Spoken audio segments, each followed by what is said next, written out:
Competition के सवालों के साथ आपका मैथ में थोड़ा सा ज्ञान वर्धन करेंगे। प्रतिशत पर आधारित ये सवाल है। पहला सवाल है, ए की आय बी से 40% अधिक है, बी की आय सी से 30% अधिक है, सी की आय 250 रुपये है, तो ए की आय कितनी होगी। तो इस तरीके के सवालों में आपको जैसे 40% अधिक करना है, 40% अधिक निकालना है, तो इसका मतलब है हम अधिक के लिए 100 में जोड़कर प्रतिशत निकालते हैं। तो हमें इस 40% अधिक के लिए 140% निकालना पड़ेगा। ऐसे ही सी से 30% अधिक है, तो इसके लिए 100 में 30 जोड़ के 130% निकालना पड़ेगा। लेकिन सी की आय कितनी है, 250 निकालनी है हमको ए की आय। तो सी की आय 250 रुपया है। सी से 30% अधिक करना है, सी की आय से 30% अधिक करना है, जिससे बी की आय आएगी। तो इसलिए 250 को कितना अधिक करना है, 30%, तो इसका 130% निकालना पड़ेगा। ये हो गया सी की आय से 30% अधिक हो गया। इसी प्रकार अब ये जो आय आई है, ये आय सी की आय से 30% अधिक है, इसलिए ये बी की आय होगी। किसकी आय है ये, बी की आय। अब बी की आय से 40% अधिक कर देंगे तो ए की आय आ जाएगी।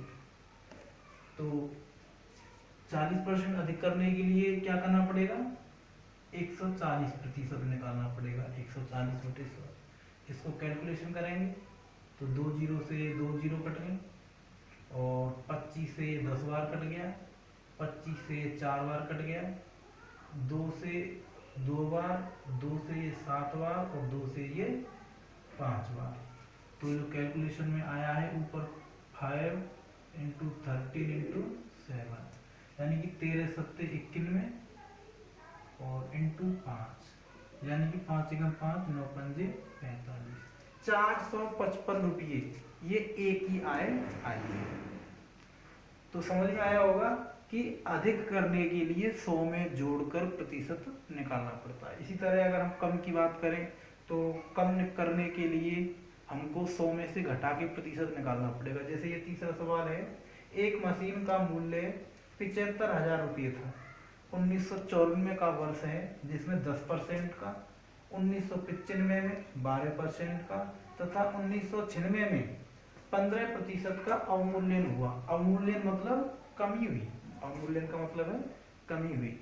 तो पहले वर्ष 1994 में 10% कमी हुई, फिर 12% कमी हुई, फिर 15% कमी हुई। किसमें, मशीन के मूल्य में। और मशीन का पहला मूल्य इतना है, हमें 96 में निकालना है, यानी कि 96 सबसे लास्ट की वर्ष है, 15% अवमूल्यन के बाद।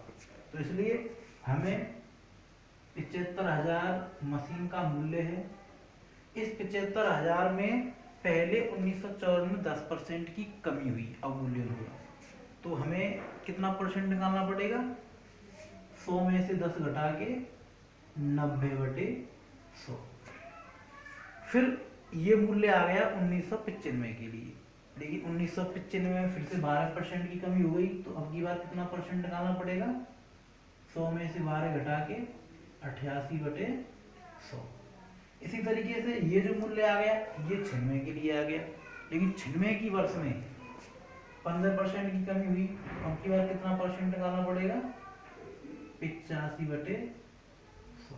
इसकी कैलकुलेशन करेंगे तो ये 3 जीरो से ये 3 जीरो कट गई, इस 1 जीरो से 1 जीरो कट गई, 25 से 25 दिया 75, और ये 25 चौका 100, 4 से ये 88 कट गया, 4 दूनी 8, 4 दूनी 8, यानी कि जो हमारा बचा वो बचा 3 गुणा 9 गुणा 22 गुणा 85। इन सब का हमको गुणा करना है। तो गुणा करेंगे तो गुणा का उत्तर आएगा, थोड़ा सा इरेज करते हैं,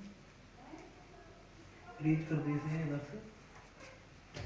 9 तिया 27, 27 दूनी 54, 54 की 4 हासिल 5, और 27 दूनी 54 और 5 59 गुणा 85, गुणा किया 5 चौका 20 हासिल 2, 5 45 और 2 47 हासिल 4, 5 25 और 4 29, और ये हो गया 8 चौका 32 हासिल 3, 8 9 72 और 3 75 हासिल 7, 8 5 40 और 4 40 और 7 47। यानी कि इसका जो गुणा करके उत्तर आया है वो आएगा 0 और 7 8 9 और 14 की 4 हासिल 1, 9 10 की 0 हासिल 1 और 5। 50,490 उस मशीन का मूल्य है। यानी कि 75,000 जो मूल्य था मशीन का 10%, 12% और 15% तीनों साल कमी होने के बाद में 50,490 रुपये उसका मूल्य हुआ। ये अब ये दूसरा सवाल है, ये भिन्नों पे आधारित सवाल है लेकिन है आय पे। तो इसको करने के लिए पढ़ते एक बार। ए की आय बी की आय का 4 गुना है, यानी कि बी की आय जितनी होगी उसका 4 गुना करेंगे तो ए की आय है। सी की आय बी की आय की 2 तिहाई है, यानी कि बी की आय का अगर हम 2 तिहाई कर देंगे तो सी की आय जाएगी। लेकिन सी की आय ए का कितना प्रतिशत है ये हमको ज्ञात करना है। तो हमको क्या करना है, बी की आय, अब बी की आय पता नहीं तो हम मान लेते हैं बी की आय मान लो एक्स है। ये किसकी आय है, बी की आय है, बी की आय एक्स है। तो बी की आय का 4 गुना कर दिया तो ये आ गई किसकी आय, ए की आय आ गई। किसकी आय आ गई है, ए। बी की आय का हमने 4 गुना किया है तो ये ए की आय आ गई। इसी प्रकार बी की आय का 2 तिहाई कर दें। बी की आय कितनी है, एक्स, जो हमने मानी है, ये हमने क्या किया है, माना है। तो इसका 2 तिहाई कर दें तो ये आय आ जाती है किसकी, सी की आय की। 2 तिहाई कर दिया तो सी की आय 2/3 एक्स हो गई। अब पूछ क्या रहा, सी की आय ए की आय का कितना प्रतिशत है। तो इसलिए सी की आय को हम ऊपर लिखेंगे प्रतिशत निकालने के लिए, और बटे में हम 4x लेंगे क्योंकि ए की आय का प्रतिशत निकालना है, और गुणा 100 का करेंगे तो ये प्रतिशत में बदल जाएगी। इसकी कैलकुलेशन करेंगे तो ये वाला इसके नीचे आ जाएगा। तो इस तरीके से ये हो जाएगा 2x/3 गुणा 4x गुणा 100।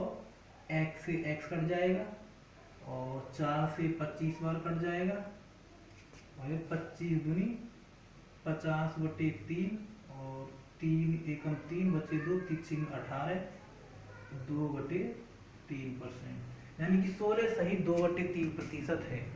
सी की आय ए की आय का 16 सही 2/3% है। आशा है आपको ये समझ में आया होगा। तो धन्यवाद।